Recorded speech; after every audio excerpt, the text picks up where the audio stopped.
you give to that. I invite you just to calm your mind, enter into your heart space, and know that presence here today. Today, I honor my faculty of faith.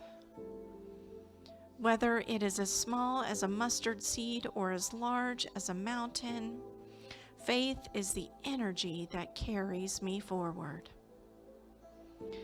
It opens my heart to knowing that I am worthy of all good things, including more love. When events around me seem overwhelming, when worry and doubt darken the landscape of my mind, I call forth faith, a mighty faith. Faith expands my awareness to recognize the presence of Spirit in every person, place, and circumstance. It reminds me to trust in my abilities and believe in myself, knowing I am ever supported by the divine. As I recognize my connection with divine Spirit, this one power, I become more aware of my inner faculty of power. I feel it energizing and renewing me from within. I am invigorated in mind, body, and consciousness. How wonderful that I have the power to choose my reaction to circumstances. Aligned with Spirit, I take charge of my thoughts and words, knowing that they have creative energy. I think and speak only positive, kind, affirming words regarding myself and others. As a result, my body, mind, and spirit thrive. I manifest loving, harmonious relationships, and I demonstrate prosperity and well-being. With gratitude and respect for this spiritual gift, I use my power to create my best light. Nothing is stronger than the power and love of God that flows within me. Walking in faith, my steps are sure, divine guidance is clear, and my path is illuminated. The presence and power of Spirit now manifest in me and through me. I use my inner power for good in the world. I invite you with these words in mind just to hold space for faith and power within you, to allow you to explore each of these as only you can express them. So take a few minutes to enter the silence here this morning. Enter the silence.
take a few more moments here in the stillness to think of your faith and this power within you, to feel its presence. Let us affirm, walking in faith, my steps are sure, divine guidance is clear, and my path is illuminated. The presence and power of Spirit now manifest in me and through me. I use my inner power for good in our world. Breathing in faith. Breathing out power.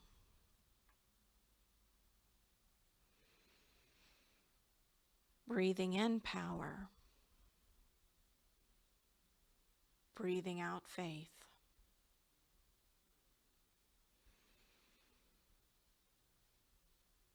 Ever so gently, I invite you to bring your awareness back to your body temple here this morning. You can begin by maybe wiggling fingers and toes, maybe just gently rolling your shoulders or rolling your neck. Just add a little gentle movement there. And when you're ready, I invite you to open your eyes and bring your awareness fully back in this space.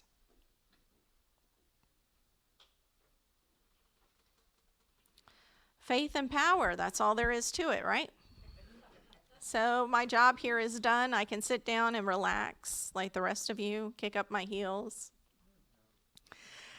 All right, I'll give you a little bit more about faith and power. Can you go back a slide, Joan?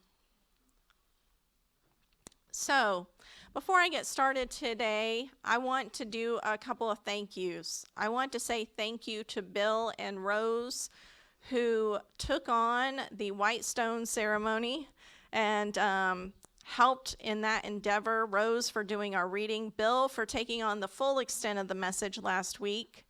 Thank you. And he did it last minute because when I woke up that morning, I sounded not myself at all. Bob thought when I called Rose that I was a scam caller. So just thank you so much for letting me take time to heal and get back to my divine and whole self there without the sounding like I'm a 40-year-old man. So I also want to thank our wellness team this morning. This morning, we had our first energy healing and meditation service. If you missed it, you'll get a chance again next month. So on the second Sunday of every month, we're going to have a new early service at 9:30 in the morning for energy healing and meditation. During that time, our wellness team will gently guide you in a little bit of instruction and into the meditation, and then they will go around the room and do some energy work in a group setting. And it was a wonderful experience. So if you missed it today, there will be another opportunity on the second Sunday in February at 9:30. And they also have a fourth Sunday experience that's one-on-one. I heard this next one's filled up already, the sign-in sheet, but there will be other opportunities for one-on-one healing as well, where energy workers work one-on-one with individuals who are interested. So a round of applause to our wellness team who facilitated that service today. And thank you, Robert, for leading that and leading the team. All right, so let's get started on our 12 powers, because we've been talking a little bit about power, the power to make change and come in and, do a service with a moment's notice, the power to create a new kind of service. This we are talking about today is our inner power, our 12 powers that Charles Fillmore foresaw in us. He said that it expresses in both God as power and presence, as principle and source, yet it also expresses in us because God is within us. So these divine qualities, these 12 powers, they're certainly not the only way that the divine expresses, but they are 12 qualities that Charles Fillmore saw expressing.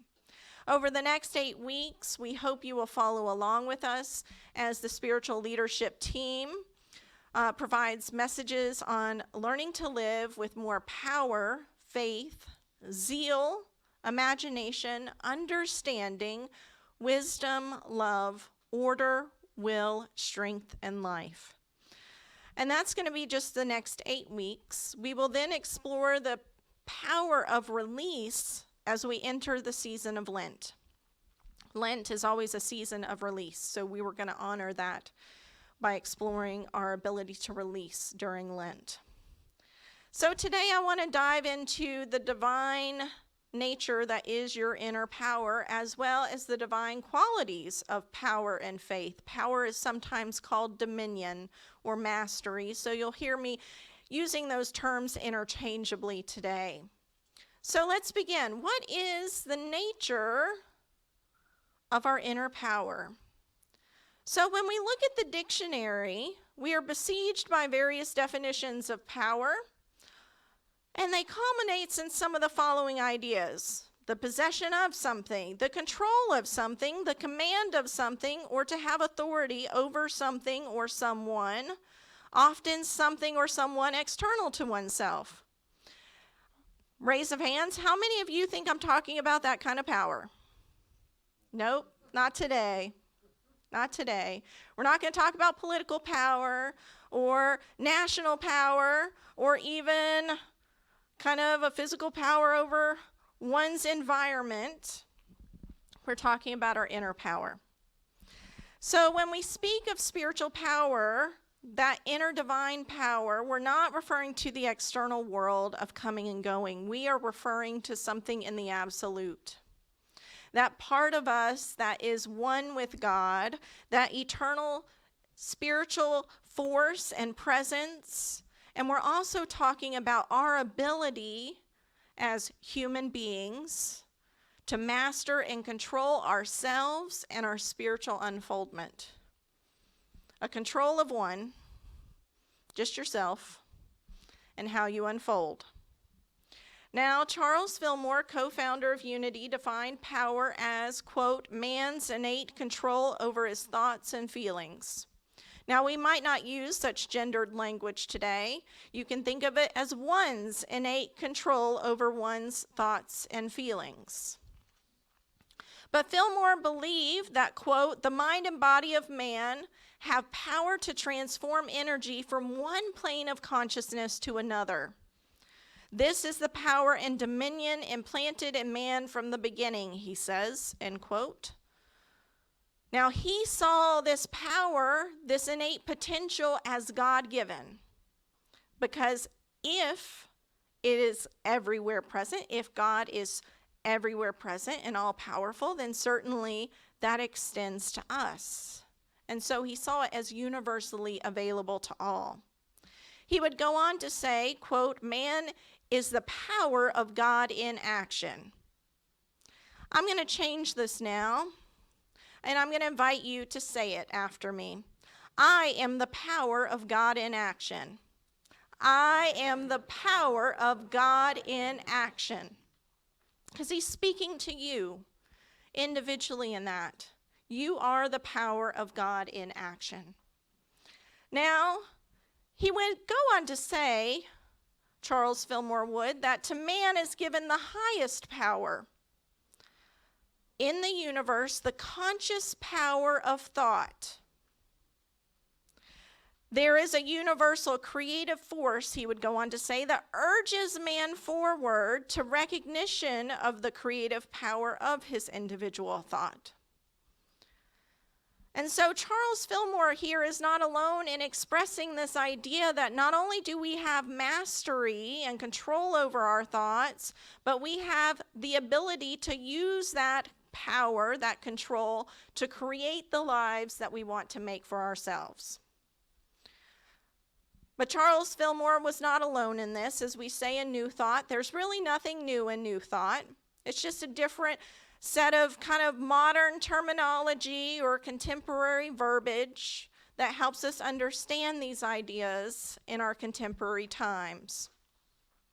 Now, more than 2,500 years ago, the Buddha expressed a similar sentiment on the power of the mind in the Dhammapada. Now, I've shared this with you before. I'm going to share it with you again today. The opening couplet statements from the Dhammapada. All experience is preceded by mind, led by mind, made by mind. Speak or act with a corrupted mind, and suffering follows as the wagon wheel follows the hoof of the ox. Well, that doesn't sound very pleasant, does it? But then he pairs it with this following couplet. All experience is preceded by mind, led by mind, made by mind. Speak or act with a peaceful mind, and happiness follows like a never departing shadow. And I want you to think here and visualize this for a moment, because when we visualize negativity, those negative thought patterns that we get into in our head, how often do we feel the weight of that? It can feel like we're literally dragging a wagon cart behind us. But what happens if you express positivity and your peace and your joy and your love and your compassion? How light does that feel? Does it feel like you're carrying anything around? No. I certainly don't notice my shadow most of the time. It doesn't feel weighted. It doesn't feel like it costs or anything to carry. It's a part of me. And that's what this divine presence is like when we live from it. It's a part of us. And it allows us to use our choice to choose positive things. By putting these parallel sayings together as a couplet, though, the Dhammapada really is demonstrating a choice. It's demonstrating a choice that we talk about in unity oftentimes, of choosing either the things that bring us harm or choosing the things that bring us joy and love, those thought patterns, the habit energy, the words, the actions. We have the power to choose how we're going to use our thoughts, to choose how we're going to use our minds, and by doing so, we have the choice of how we're going to manifest our experience. Now, if you truly believe that that power resides within your consciousness here today, we could ask, well, where does this power come from? Where does it originate? Now, I'm going to tell you that science has no clear answer on if consciousness arises from the actual structure and makeup of the brain, or if consciousness actually gives form to the brain, which some scientists argue. I'm not going to get into that today. There isn't enough information one way or another. Maybe science will answer that someday. Maybe it will get us closer to knowing more about the divine presence, about spiritual law, about that principle and substance that we call God. But we can still answer this question today about where this power comes from without having a scientific answer, because the answer is deeper than our consciousness. That inner power comes from that universal intelligence, that God mind, that life force, that energy, spirit, whatever name you give to that principle and presence that we call God. Now, this underlying principle and power is everywhere present at all times. As the youth in Unity like to say, there is no spot where God is not. You can think of it that way. There is no spot where God is not. So, part of expressing this inner power, how do we do it? It begins with believing that God has presence in us.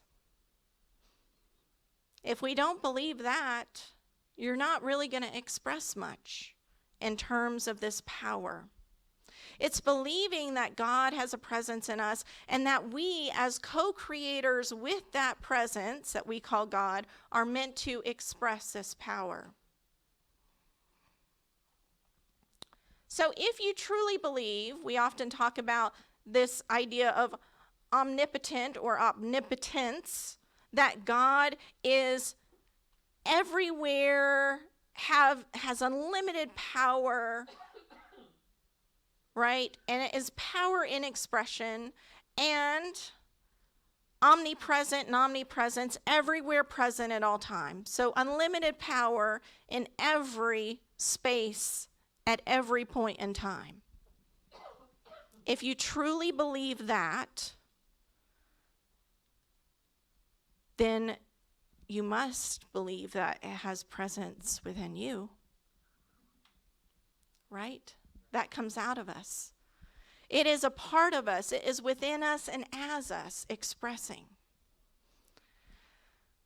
So this power is innately flowing through us. It is ours to call forth. It is ours to express. And now you might be asking, well, how do I do that? All right, I've got the understanding. I kind of get the concept. How do I do it? Well, part of this is going within, like we did in meditation, going within in prayer and allowing that presence to guide you. But we also do that through our faith. Faith is a big component of expressing this power. In almost every rendition of the 12 powers, you will see faith as the first of the 12 powers you were introduced to. Why is that? Because if you don't believe it, how do you make it so? It's a good question. If you don't believe it, how do you make it so? So first, we have to access, focus, and cultivate this power of faith. In 2 Corinthians chapter 5, verse 7, we are guided to walk by faith, not by sight. Walk by faith, not by sight. I can tell you that the first responders that are attending to these wildfires, some of those who are just citizens, I saw actors and actresses, I saw people of all levels and all roles stepping in to help out, that they are walking by faith, not by sight, to help others. They are not allowing that outward devastation to stop them from helping. So our power of faith, as Charles Fillmore and other metaphysicians within Unity have expressed, is our innate ability. It's our innate ability to believe, to intuit, to perceive. So what are we believing in, intuiting, and perceiving? The presence and the power of God within us, principle and spiritual law. That is what we are looking to believe in, and that it is expressing in us and as us. Faith is our ability to realize in our thoughts and in our mind the assurance of things hoped for and the conviction of things not seen. That comes from Hebrews 11:1. As Bill spoke of during Advent, faith is a trust. It's taking a moment to trust. Trust in the spiritual law that presides over all manifestation. Trust in that divine presence as being everywhere present in unlimited power and within you. That's the trust. And so through the power of faith, we don't worry about external circumstances. We can look past that and we can step out to express our light, step out to express the power and the presence of God within us. Here's the thing. That presence, Charles Fillmore says, is innate. And if we truly believe that God is everywhere present, then it is innately present in each of us. So what happens if we don't have faith in this power? Well, you still express it, it's just not going to look the same. You're going to harness that power in a very limited, a very kind of selfish, a very kind of egotistical way, a very kind of limited and bound way. You'll still express some of it. You're going to try in vain, as I used to do, and I still have an attempt to do this sometimes, to control others in outside circumstances. How many of you tried that? How has it worked for you so far? Not well, right? And that's how we know this is truth. We know it's truth that God has presence in us and that we only have the ability to control and master ourselves. We've learned this lesson hundreds, if not thousands of times in our life, yet we still try to do it the old-fashioned way, right? We still try to control others. Doesn't work that way. We must walk in faith. We must believe in that power and that presence within us, within all things, within every circumstance. In order to change our inner experience, and by changing our inner experience, we begin to manifest a different outer experience. The power that we are harnessing begins within us before we can manifest change in the outside world. That little boy Rose was talking about had to believe that he could make a difference to that one starfish in order to throw it back and give it the safety of water once again. So, our capacity to harness our power is our highest capacity. It's also known in unity circles as dominion or mastery. It's that innate ability to master and control and have authority of ourselves and our thoughts and our words and our actions, and therefore our spiritual unfoldment. The power of dominion, the power of mastery, is not about wanting to control others. It's not about wanting to control outside circumstances. It's not about wanting to gain power for the sake of power or gain authority over the lives of others and how they respond or how they react. It's about embracing the power and authority over our own lives and living with the accountability and responsibility of this power. Uh-oh. I've hit a sore spot now. You mean we got to do this and be accountable and responsible? Wow. Well, Rose mentioned it earlier that this kind of fear, as Marianne Williamson says it, is what prevents us from harnessing this inner power. Right? This is what scares most people from believing that they can harness this inner power. That they are responsible for their lives. Because then it means that they can no longer, in good faith, hold on to victim consciousness. Hold on to everything happens to me. I didn't do anything. I'm not at fault. Right? Well, guess what? You are responsible for how you respond and how you react. You are responsible for your thoughts, how those manifest into words, how those manifest into your beliefs and your actions. Now, you might want to say, well, bad things happen. Yes, they do. I'm guaranteeing you that nobody over there in California consciously wanted a fire to destroy their homes and their community. Nobody wants that. Nobody wants to manifest that. It's things outside of us in the collective consciousness, in the realm of energy, that sometimes bad things happen. But we're still responsible and accountable for how we respond and how we react to those bad things. That's where the accountability and the responsibility come in. And this can be a hard new thought pill to get down, to muster, right? You need a little bit of honey to go with that new thought pill of accountability and responsibility. But if we can come to realize the power and the presence within us, we can open ourselves to harnessing that power in every good way possible, so that we begin to express mastery over our thoughts, over our words and our actions, over our lives. So today I'm going to invite you to say an affirmation with me. And I'll say it through once. all the way through, and then I'm going to invite you to say it with me twice.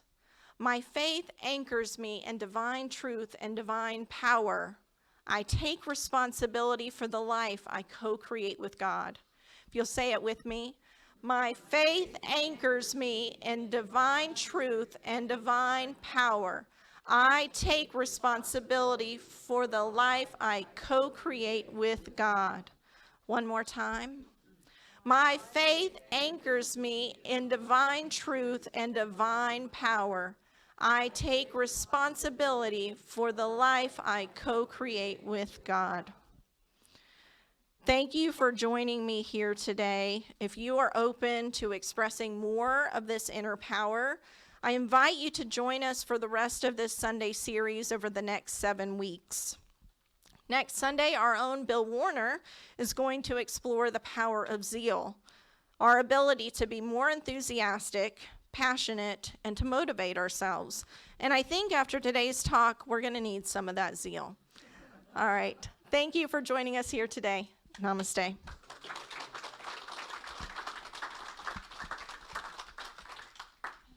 And now, our offering.